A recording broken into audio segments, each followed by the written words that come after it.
j'ai appris de mes ex. Et ta conscience irait même plus loin. Qu'est-ce que tu n'as pas appris de tes ex? Valentin. La décoration. Enfin, la déco. Je me suis pris une semaine de tristesse. C'est comme une semaine de congé, sauf qu'au lieu de partir en vacances, je suis restée chez moi et j'ai pleuré. Fin des congés payés, début des congés pleurés. Ma petite sœur passait me voir de temps en temps. Elle se prenait pour Brie Van de Camp de la série Desperate Housewives, mais sans vin blanc. Je sais pas pourquoi, elle a pas arrêté de me préparer de la bouffe. Mes placards étaient remplis de cupcakes, mon frigo de plats cuisinés et mon plan de travail s'était transformé en panier à bonbons. Comme si j'allais me laisser mourir de faim à un autre âge que celui du Christ. D'ailleurs, faut que je fasse gaffe, c'est l'an prochain. J'aurais préféré qu'elle se la joue Gabrielle Solis, toujours de la série Desperate Housewives, et qu'elle me ramène un beau jardinier. Mais bon, comme elle a pas les bases, et que les bases, c'est la base. Pour me remonter le moral, elle me répétait sans cesse que mes ruptures étaient de très bonnes choses car j'apprenais de mes erreurs. Voilà qu'elle se prend pour Gandhi maintenant. Elle était certaine que le prochain mec avec qui je serais encore mieux pour moi, et ainsi de suite, jusqu'au bon. Qui pourrait lui dire que je vais pas passer ma vie à essayer tous les mecs? Elle est mère Macrel ou quoi? Ma semaine de tristesse touchait à sa fin. Je suis Adèle, version française. Cherchez pas mon album à la Fnac. J'ai repris la vie. Ça se résumait à voir mes potes et travailler un peu. De temps en temps, mais pas trop. Une de mes copines a organisé une soirée caritative. C'est à cette soirée qu'on s'est rencontrés, Valentin et moi. Lui était là pour jouer de la musique. Moi, officiellement, j'étais là en renfort pour l'organisation. Mais officieusement, j'étais là pour avoir des trucs cool à poster sur les réseaux sociaux. Au repas, on était l'un en face de l'autre, Valentin et moi. Il était le plus beau à table. J'avais la meilleure vue. Sa sœur était assise à côté de moi, et grâce à elle, j'ai pu raconter des conneries à Valentin toute la soirée. Dès qu'elle le pouvait, elle me donnait des informations sur son frère pour rendre mes histoires crédibles. J'ai fait croire à Valentin qu'on était originaire du même village, mais qu'on s'était jamais croisés. Je lui ai fait croire que sa prof principale au collège avait été la mienne quelques années plus tard, et que j'avais pris des cours de solfège dans l'école de musique de son père. On a ri, lui comme une baleine et moi comme une biche. Animal plus doux.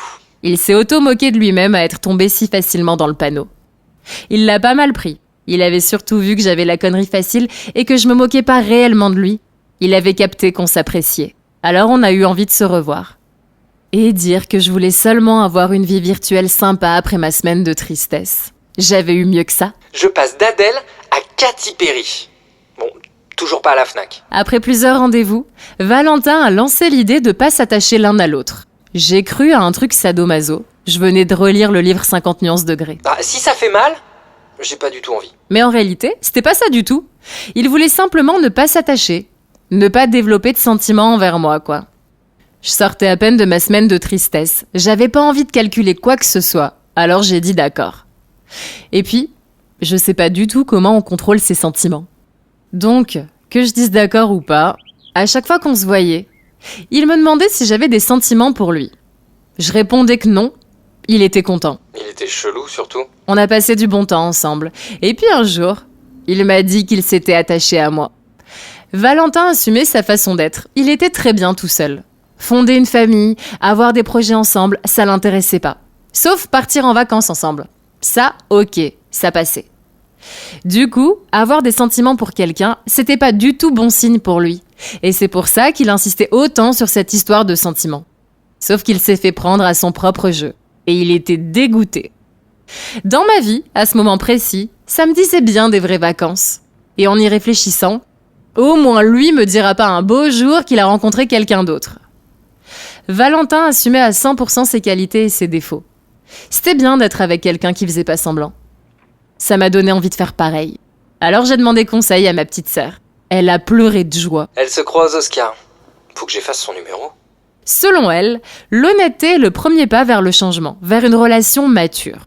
Je réalisais que je devais être la seule personne au monde à avoir une petite sœur qui me parle en métaphore et en citation. En réalité, c'est pas une sœur que j'ai, c'est une prof de philo.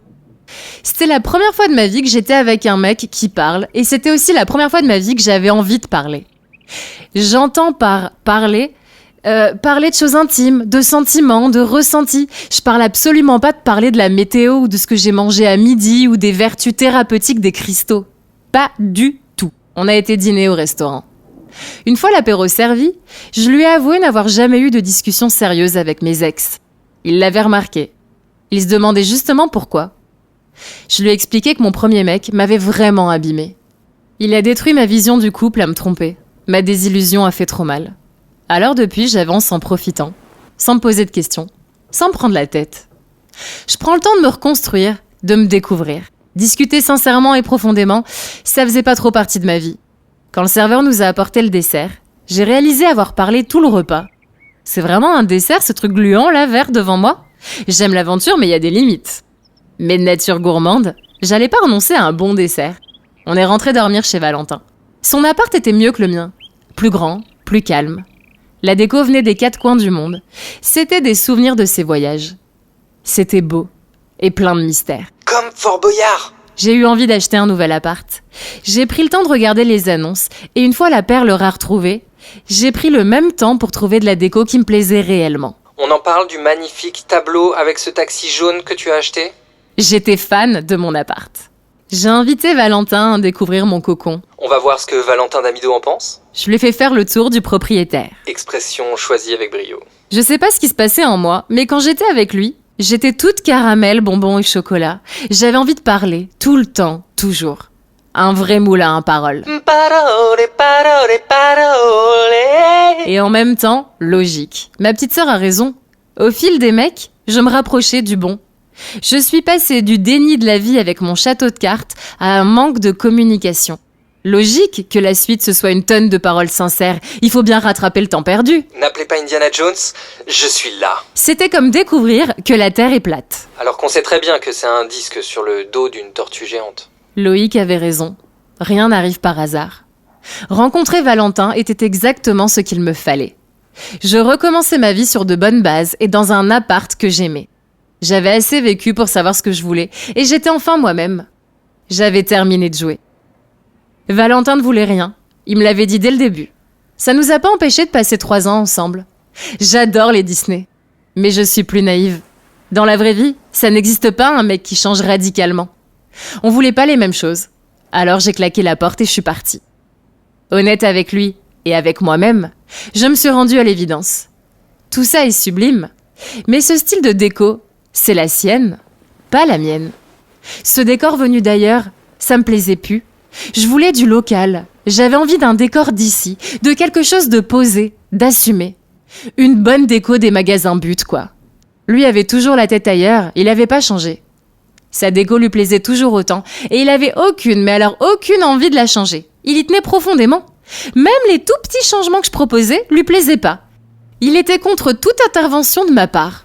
Je suis pourtant Indiana Jones. On n'était plus du tout sur la même longueur d'onde. J'avais changé. Ou pas d'ailleurs. Je m'étais plutôt affirmée. Je voulais des choses que Valentin ne pouvait pas me donner. Et inversement. On a tout de même fait le tour des magasins de déco. On sait jamais, sur un malentendu, ça peut marcher. Rien. Bon. Au moins on n'est pas tombé sur l'impertinente Pamela Frégé. C'était déjà ça. L'amour et la raison. Le cœur et le cerveau. Dans les bras l'un de l'autre, on s'est dit au revoir. Pourquoi je tourne pas dans un Woody Allen, moi? Probablement parce que j'ai pas les contacts. Un voyage me transforme toujours. Celui avec Valentin m'a transformée aussi. Je suis devenue la bonne version de moi-même, à m'affirmer et à décorer mon intérieur à mon goût. Qui ne rêve pas d'un tableau en noir et blanc des rues de New York, avec pour seule couleur du tableau le jaune vif d'un taxi new-yorkais? Hein? Alors? Ringarde.